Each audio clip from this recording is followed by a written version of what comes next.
All right, looks like we're live.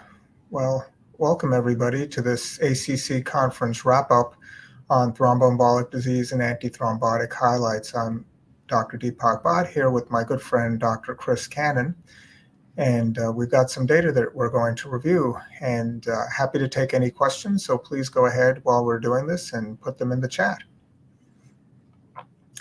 So just before getting started, a quick summary of what we're going to be doing here. We're going to go through some highlights from ACC 2024 that just finished last weekend. We're going to go through a particular trial on 1-month ticagrelor monotherapy after PCI and ACS, dual versus triple antithrombotic therapy in AF and ACS, the effect of DOACs versus warfarin by ASCVD status in atrial fibrillation, DOACs versus warfarin in frail elderly patients with AF, and then factor 11 as a new target for prevention of thromboembolism. And we'll end with just a brief discussion of some of the highlights from the 2023 guidelines for the diagnosis and management of AFib. So let's go ahead and get started. And I'll get us started with this trial, the ultimate DAP trial, that I thought was really quite interesting, looking at 1-month ticagrelor monotherapy after PCI and ACS. There have been a number of trials now of shorter-term dual antiplatelet therapy, but this trial looked post-ACS and looked at a month and used ticagrelor as the monotherapy. So the trial consisted of 3,400 or so patients, received DAP with ticagrelor and aspirin for 30 days following PCI after an ACS. You can see there the median age was 63, 26% were women, and patients had to have had no ischemic or bleeding events at the end of that 30 days. So obviously if somebody ran into trouble, then they wouldn't be appropriate for this type of trial. The randomization, if they made it through those 30 days without any problems, was ticagrelor 90 milligrams twice daily plus placebo daily, or ticagrelor 90 milligrams twice daily plus aspirin 100 milligrams daily. So basically after the month adapt, either ticagrelor monotherapy or conventional DAPT. Just to make everyone aware, almost 1%, 0.8% of patients had their ticagrelor dose reduced to 60 milligrams twice daily during follow-up, basically for things like dyspnea. So that's the overall randomization, and here are the endpoints. The primary efficacy endpoint of BARC2, 3, or 5 bleeding, 2.1 versus 4.6%, so almost, or actually above a halving of the rate of bleeding.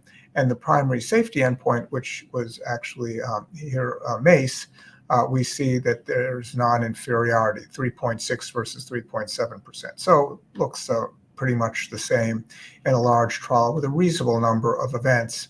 So overall, I think really supportive of the concept of de-escalating from dual antiplatelet therapy to ADP receptor blockade alone, though specifically this is ticagrelor and not clopidogrel or prasugrel, and ticagrelor 90 in the vast majority of patients, that is 90 BID. So this, I think, is in keeping with a number of trials that have been done in the past, small, medium in size, showing that you can de-escalate in patients, even those seemingly at higher ischemic risk. The key difference, I'd say, between this trial and the other sort of trials I'm referencing versus the older trials of clopidogrel plus aspirin, say, versus aspirin alone, there the de-escalation was to aspirin. Now we're talking about a de-escalation to an ADP receptor antagonist. So maybe that helps reconcile all the data, but we can come back to that in a bit in the Q&A. Now let me just mention the dual versus triple antithrombotic therapy in AF and ACS meta-analysis, 10 studies over 12,000, almost 13,000 patients. And the bottom line, as has been seen really, I think, in the majority of studies, is that this concept of dual or double antithrombotic therapy versus triple was associated with reduced bleeding and no difference in other outcomes like ischemic outcomes or death or that sort of thing. So overall, very reassuring that the way to go is double and not triple therapy, even in the ACS patient. And this is something actually my co-conspirator here, Chris Cannon, had led the trial called REDUAL, and there, when we looked at this question, it was pretty clear that double therapy was the way to go. That's true really of the larger trials here, Augustus, Pioneer, all essentially corroborating that concept. And taking things even a bit further in that axis of exactly what to do with anticoagulation strategies, here is another pooled analysis, in this case 4 randomized trials, but lots of patients, almost 60,000, examining DOACs versus warfarin by ASCVD status in atrial fibrillation patients. The concern being that maybe folks that have atherosclerosis will be different in some way, but the bottom line is still DOACs win. That is, they reduced things like stroke and systemic embolism, major bleeding, and death when compared with warfarin, regardless of the presence or location of that atherosclerosis. So again, reassuring data that really DOACs win in patients that are eligible versus warfarin. So let me turn things over now to you, Chris, to go over frail AF. Sure. It is interesting in the first trials that you presented, the idea of dropping aspirin has really been seen across, a post stenting ACS population, also in those who have atrial fibrillation or anticoagulated. And it's something that I find happening more and more in practice, that, dropping the aspirin really helps. This next study was recently published, the Frail AF, that looked at frail patients that we see a lot of. And these patients were on warfarin and doing well, but the question is, would they do better? And so they were switched, half of them were switched in this trial to a DOAC. In this study, dabigatran and rivaroxaban were most often used, and they actually found a higher risk of bleeding in those that switched to the DOAC. Now, this was a moderate-sized trial, just 1,300 patients, and so a very thoughtful editorial wondered, well, wait, there are these type patients in the large trial. And so the next analysis was presented at ACC, where they pooled from the Combine AF program, that's just 5 different trials of the warfarin versus each of the different DOACs. And they looked for the populations, and across the 5 columns there, they had increasing frailty by different definitions. And the pattern of benefit for the DOACs versus warfarin was seen with, stroke or systemic embolism slightly better, but then intracranial hemorrhage and fatal bleeding, sort of partway down there, were significantly better, as has been seen in the trials as a whole. And so the takeaway here is that the frail patient deserves careful attention in deciding should you keep the warfarin as suggested by the Frail AF trial, or consider the DOACs if there's a risk of intracranial hemorrhage, et cetera. So shared decision making certainly needed, but now a lot of good data on this topic. One of the really exciting areas in the field of thromboembolism is a new target for inhibition, and this is factor 11. There's been a flurry of activity, as shown of all the different trials, many of them dose-ranging trials with different factor 10A inhibitors. And this meta-analysis was presented at ACC and found that this does look pretty promising relative to either placebo or standard therapy. In this overall analysis of 9,000 patients, the risk of thromboembolism appeared lower with the factor 11 inhibition. The next slide looked at those trials compared to enoxaparin, so a low molecular weight heparin, and here it was even clearer. The risk of bleeding on top was lower, and the risk of thromboembolism was also lower. Again, these are the dose-ranging trials. You can see the sizes, but in the table there. So this is one of the hot areas that's being investigated with multiple large trials. So we're all keeping our ears to the ground on how this area evolves.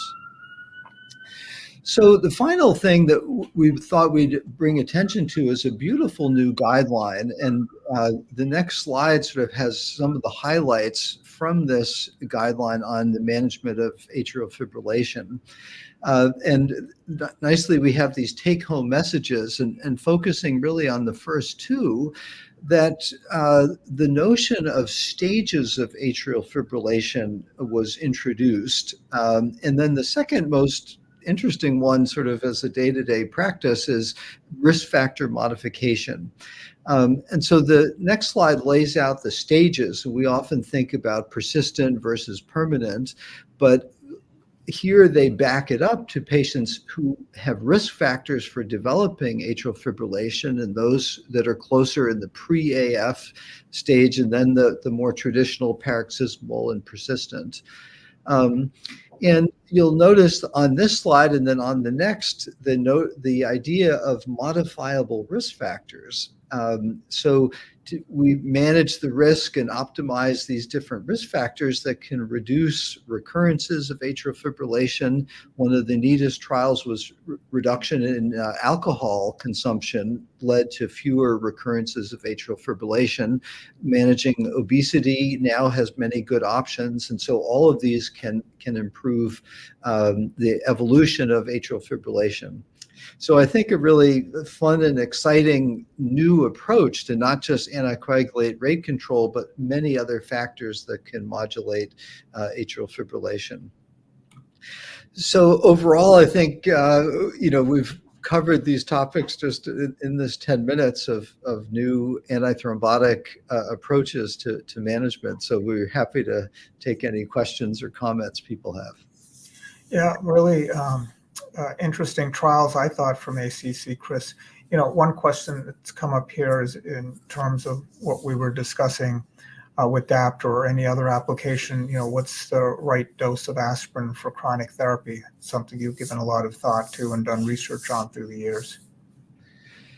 Well, some of the new trials, the optimal dose is 0, is, what is coming out, which is kind of interesting. And, we've finally transitioned, I think, in the United States to having the 81 milligrams as the standard dose when using aspirin. In the formal adaptable trial, there wasn't actually a significant difference versus 325, but many other data sets, suggest lower bleeding. But this notion of, if you're on a P2Y12 inhibitor, having that alone, in the ACS setting, the ticagrelor, but in a chronic setting, clopidogrel alone, is a really good strategy that has less bleeding than aspirin. So a really interesting time. It is, and that sort of echoes back to data trial. You and I were involved with analyses from the Capri trial that showed that for secondary prevention, high-risk secondary prevention, clopidogrel beat aspirin with a lower rate of ischemic events and actually, lower rates of hospitalization for bleeding, in particular GI bleeding. So that study has been corroborated in the current era with host exam, study out of East Asia and post-PCI patients that basically showed the same thing, clopidogrel monotherapy beating aspirin monotherapy after an initial period of DAPT in that case, because those were post-stented patients. So a lot of lines of evidence you could say are converging that it might be a good sweet spot to go with ADP receptor antagonist monotherapy, perhaps in the ACS setting, in particular ticagrelor, now that there's this ultimate DAPT trial supporting that. Well, I showed just a glimpse of the factor 11 data, and this is sort of the new area where we're hoping to find something that is equally efficacious but safer. What's your sense of the data as it's emerging so far? Well, I think it's an interesting area, one of the really hot areas in cardiovascular medicine, lots of ongoing trials. And I think the bottom line is we'll have to see, what's the ratio of ischemic events to bleeding events. How does it fare in various disease states? There have been actually one trial that was already stopped early. So have to see exactly where they may shine, going head to head against the DOACs. Well, the DOACs are pretty good. So I think just have to wait and see what the trial show, but mechanistically, really interesting action. And, I'm hopeful that there'll be some good data that comes out of the ongoing trials. I think some of it will probably be presented in terms of the trial that was ended early, relatively soon, later this year. Yeah. There's a question here about AF staging and risk factor modification, how it'll be relevant to our practice. I thought that was an interesting part of the new guidelines, bringing lifestyle into AF. We talk about lifestyle a lot in secondary prevention, obviously in primary prevention of atherosclerotic events, but not historically for atrial fibrillation. So I thought that was a real contribution of these guidelines to come out and say, hey, think about lifestyle modification. There's, I'd say reasonably good data showing that weight loss helps maintain sinus rhythm after AFib ablation, for example, and reasonably good data suggesting that weight maintenance and prevention of weight gain might have some benefit in terms of preventing AFib in the first place or helping with AFib control in those that have it. What do you think about lifestyle in the context of AFib? I know you've thought about lifestyle a lot in the context of primary and secondary prevention, but what about with AFib? I think it's been a wonderful way to really engage the patients in their own management. It's not just we're giving medications and controlling, but they can do things. And so that has been something that's, cutting down on alcohol is certainly a very tangible thing that people can do, and working on weight. And we now have tools to help them. Controlling the other risk factors, obviously making sure the blood pressure is well controlled. It really engenders co-management with the patient. So that's been a really positive thing, and something that also comes up at the early stages. So, how could one avoid if a parent developed it? What could the, a 55-year-old, son or daughter worried about that do?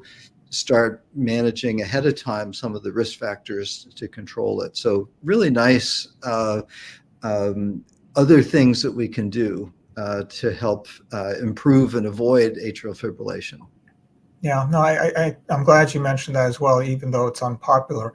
The data are pretty clear that alcohol intake raises the risk of atrial fibrillation. Even a drink a day seems to, though the absolute risk excess is small, it does seem to be associated with increased risk. And interestingly, at least when studied rigorously, it's not clear that caffeine intake, at least moderate levels, are associated with atrial fibrillation, despite the widespread belief, I think, that there is an association there. So shows the value of doing clinical trials, even when it comes to things like food and drink intake, where sometimes what we assume or what we've been taught is in fact not correct. Terrific. Well, it's really exciting, to have new data, and it's one of the great things in cardiology to have a flurry of new trials and publications come out at the ACC, and it's seemingly never ending that we have advances in different areas of the field. So, yeah, I totally agree with you. It really is pretty amazing to see that. Well, I think we've gone through all the questions that have come in.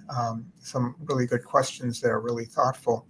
I would like to thank the audience for participating in this activity. And of course, always a pleasure, Chris, doing anything with you. Likewise. All the best to our audience. Take care, everyone.